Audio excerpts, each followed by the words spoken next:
معبد يهودي قصف في طهران البارحة. السلام عليكم ورحمة الله. هذا المعلومة علاش نتكلمكم على هذه المعلومة. نتكلم خاصة مع الجالية السعودية في الجزائر، الجالية الفوزانية في الجزائر. معبد يهودي قصف في طهران. تعرفوا باللي كاين يهود في ايران، كما كان يهود في سائر يعني في كثير من البلدان مسلمة غير مسلمة. يعني كاين أقلية، عشرات الآلاف من اليهود. الولايات المتحدة الأمريكية المشؤومة قصفت، تقصف كما تعرفون، تقصف في إيران منذ أكثر من شهر، وقصفت البارحة معبد يهودي وحطمته بالكامل. من عارف كان فيه ضحايا ولا لا. علاش نتكلم عن هذه المعلومة؟ الذي في قلبه العمى، والذي ران على قلوبهم ما كانوا يكسبون، الذي ران على قلبه الغباء والاستحماق. حتى ولا رب العالمين بقدرة قادر، إذا قدر يعني فتح السماء، حل السماء تنزلت الملائكة، يقول لك يعني أعيننا سحرت. جماعة المسرحية، جماعة أن إيران واليهود الفرس، أو كما يقولون المجوس أو عباد النار. هذا إن شاء الله نديروا عليها فيديو ونتكلموا عليها، هذه تاع عباد النار. أن الشيعة واليهود وجهان لعملة واحدة. يعني صافا بخير بيان، مطرحين. يعني وقتاش تفيقوا؟ أنا فقدت الأمل كما نقول لك. يعني كثير من بعض الأصدقاء في بعض المرات عليك أن تقتل الأمل. يعني بغيت تعيش مليح في راسك في هذه الدنيا المسخة اللي رانا عايشين فيها، هذه المزبلة، خاصة هذه الأيام. الإنسان بعض المرات لازم يقتل هذاك الأمل. كاين بعض الأمل توكسيك، مضر، يعني سام، لأنه نعتبره من الأماني. يعني الإنسان يمني نفسه، يمني يعني يكذب على نفسه. قال ليس بأمانيكم ولا بأماني أهل الكتاب. الأماني معناتها الكذب. الإنسان يمني نفسه بالكذب ويعيش في واحد العلبة مصطنعة، ماشي تاعه، علبة افتراضية. هذه العلبة يعني تقدر تكون ايديولوجيه، تقدر تكون فكر، تقدر تكون فرقه دينيه، تقدر تكون الى اخره. فكان واحد العلبه سموها العلبه التيميه. انا ننسبها للاصل الانسان، يعني ادوا الامانه الى اهلها، نرد الامانه للاهل تاعها. هذا الفكر التيمي، يعني من ابن تيميه، الذي كان يعني فيه واحد البغض، ماشي للشيعه، لآل البيت عليهم سلام الله ونبي الله صلى الله عليه وآله. كاش نهار نقعدوا له مقعد نتكلموا شويه على الفتاوى الخبيثه تاع ابن تيميه والكلام الساقط في النبي صلى الله عليه وآله في انبياء الله.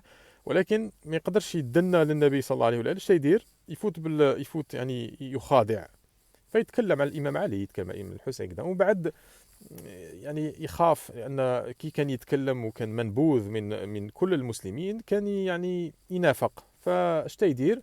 في عوض ما يطعن في الامام علي مباشره، هو طعن فيه يعني مباشره وغير مباشره. فعاده يدير يتكلم على الشيعه، لان الشيعه هم شيعه امير المؤمنين عليه سلام الله. فيدير يعني يطول الطريق، ولكن يوصل الى المنتهى ان من يشايع امير المؤمنين عليه سلام الله، هو هذه الفكرة اللي يقولها لكم. من يشايع أمير المؤمنين عليه سلام الله هو يعني يعني من أتباع اليهود، حتى أنهم يعني اختلقوا هذه العلبة، هذه الفكرة المضحكة أن عبد الله بن سبأ هذا كان يهودي، هو الذي يعني غير مسار الإسلام. يعني عجيب. يعني حتى بين قوسين هذا الرجل لا تعرف له ترجمة، ما نعرفوا شكون بواه، شكون امه، وين عاش، يعني شو من الأتباع تاعه والكتب اللي ألفهم.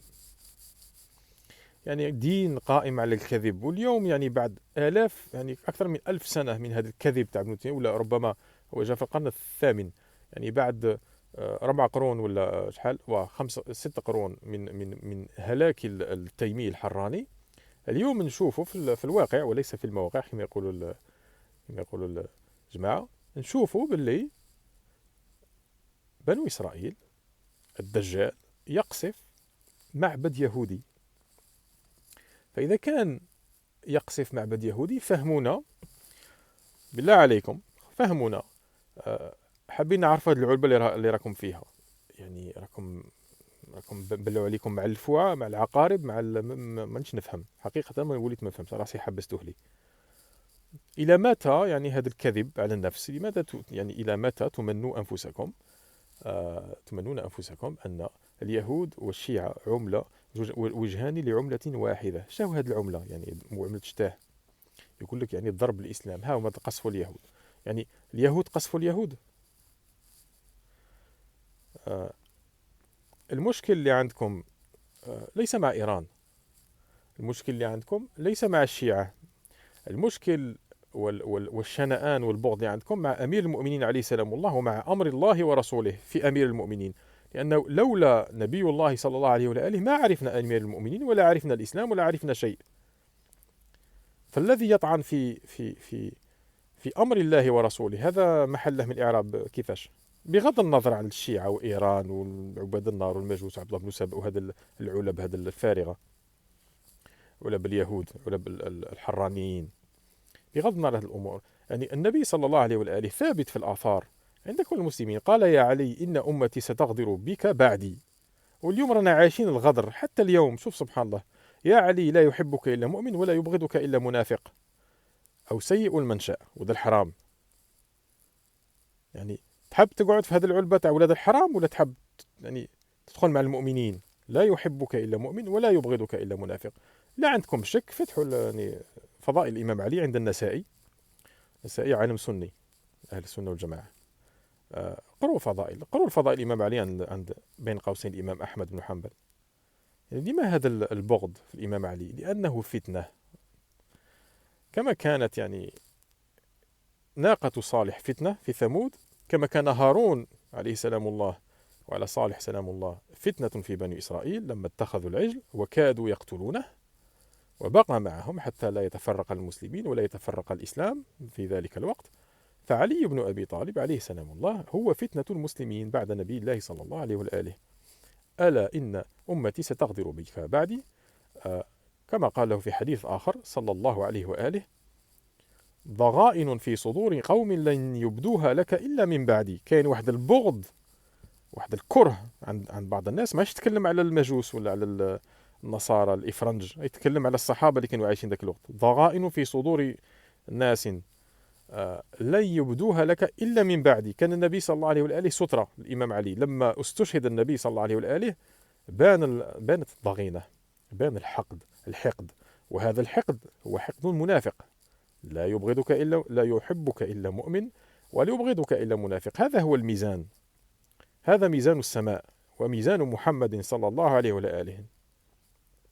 فشوف روحك يعني العلبة لك فيها، يعني تنتظر في الآيات، مازالك تنتظر في الآيات، هم الآيات جاو. الله سبحانه وتعالى يبين الأمر كله، والنبي صلى الله عليه وآله تكلم كثيرا كثيرا كثيرا. يعني الأحاديث في آل البيت يعني لا إله إلا الله محمد رسول الله، إلا إذا كان القلب أعمى والبصيرة عمياء.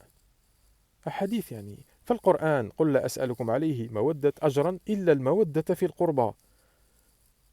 افتح كتب الحديث عن التفسير عندك، مودة في القربى. شكون هما القربى؟ آل البيت.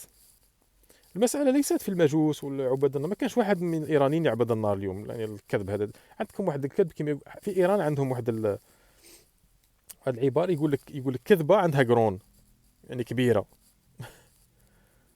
عباد النار المجوس، ما كانش مجوس في إيران، كاين قلة تاع ناس بقاو على الديانات تاعهم القديمة، ولكن جل الإيرانيين، نتكلموا على إيران سراعا، جل الإيرانيين لا يعبدون النار. إذا كان عباد النار يجوا يعني ولي الأمر تاعكم يخليهم يعني يجوا يحجوا ويحتمروا، كيفاش يعني الدولة السعودية الموحدة تخلي عباد النار يجوا يطوفوا بالكعبة ويؤدوا المناسك؟ يعني تشوفوا بلي العلبة اللي راكم فيها يعني ضيقة. خرجوا إلى ساعة الإسلام. أنا أدعوكم إلى ساعة الإسلام، أنا لا أكفركم، ولكن ساعة الإسلام الحق.